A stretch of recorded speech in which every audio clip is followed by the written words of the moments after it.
Hey everyone, I'm Almar of almarsguides.com, and this is my Grawl Frostgorge Sound farming guide. For the first little bit of this video here, I'm gathering materials on the way to the Grawl from porting in at Slough of Despond waypoint. The only reason I'm showing this is because these are worth money and, well, they're on the way to the farming location, so you're pretty much always going to be gathering them either way. So the Grawl farming location can be found just south of where Jormag spawns, and the closest waypoint will be the Slough of Despond waypoint. From here you want to head a wee bit little east to the Grawl.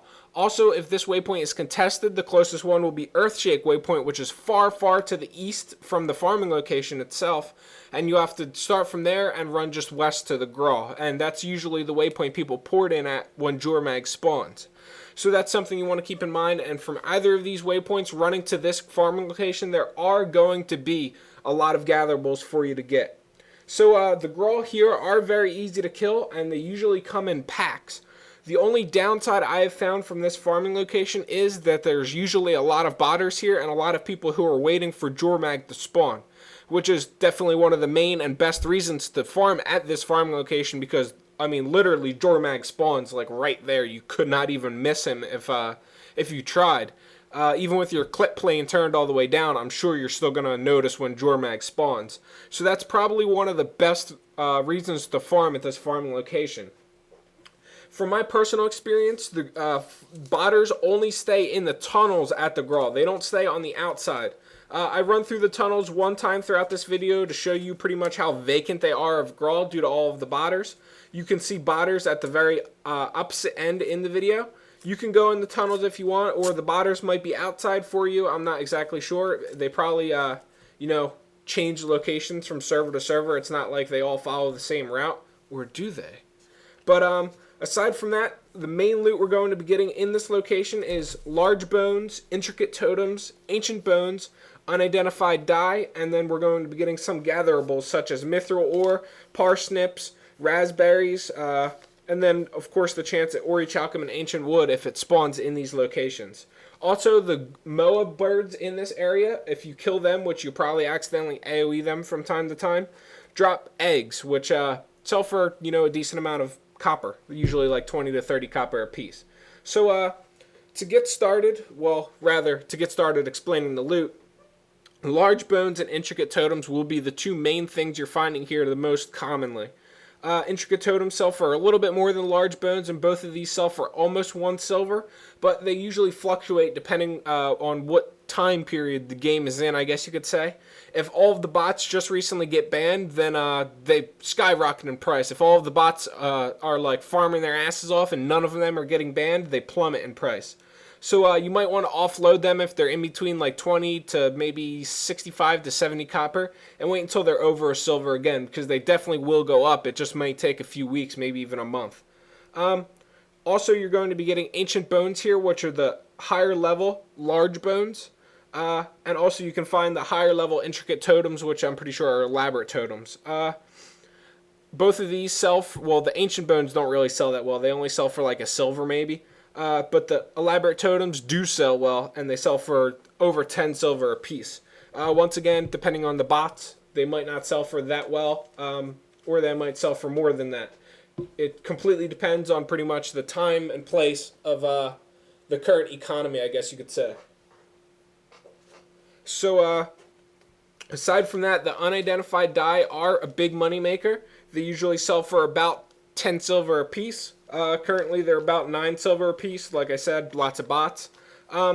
And you're also going to be getting a bunch of gatherables from the local area, such as mithril ore, that's going to be one of the more common ones, parsnips, which come from the winter root vegetables, raspberry, which have a chance of spawning around in this location, and then also you have a chance of finding orichalcum and ancient wood, which have just a rare 24-hour respawn in this general area.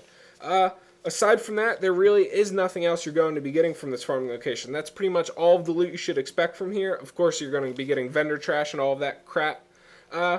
Aside from that, the one other type of loot I do have to explain is the salvage stuff.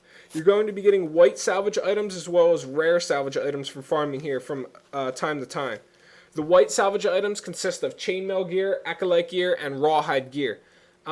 You want to vendor the rawhide gear because the leather that they salvage into just doesn't sell very well at all.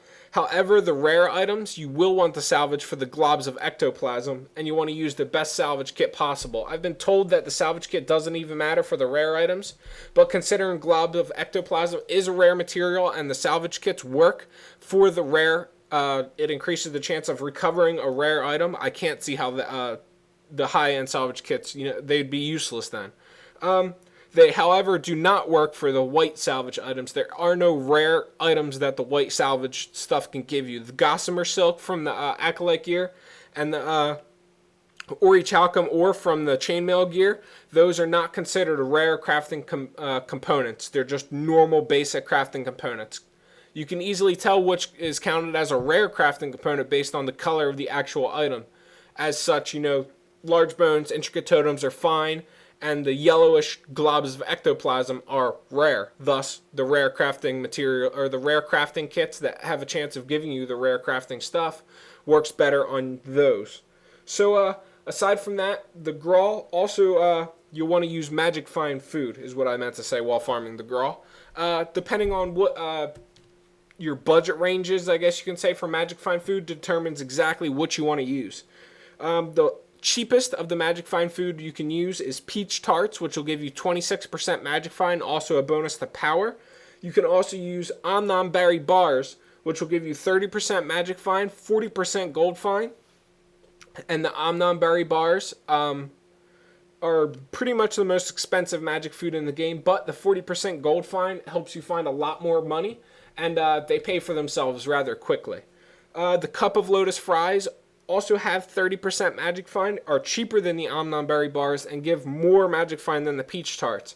This is kind of the middle range. If you don't want to dump all of the money on the omnom berry bars, but you still want the extra magic find, I recommend you go with the Cup of Lotus fries. Also, everybody can grab a sigil for their weapon. What this is it'll give you a point percentage of magic find each time you kill a mob until your character is downed or until you zone, switch areas, or something like that. This is very useful and can stack up to 25 with the best sigil at max level. You'll get a total of, I'm pretty sure it's 15% magic find from all 25 stacks. It's definitely a must-have when it comes to farming. Aside from that, the only other thing worth mentioning is Diminishing Returns. There's a thing in Guild Wars 2 to stop bots from farming the same location too long, back to back to back, and they're called Diminishing Returns. What happens is, after farming the same location for too long, a Diminishing Return will kick in and give you less loot from killing the same mobs. At which point, you'll have to switch locations and come back here later if you want to continue farming here, or just, permanently switch locations. Diminishing Returns usually kick in an hour after farming the same location.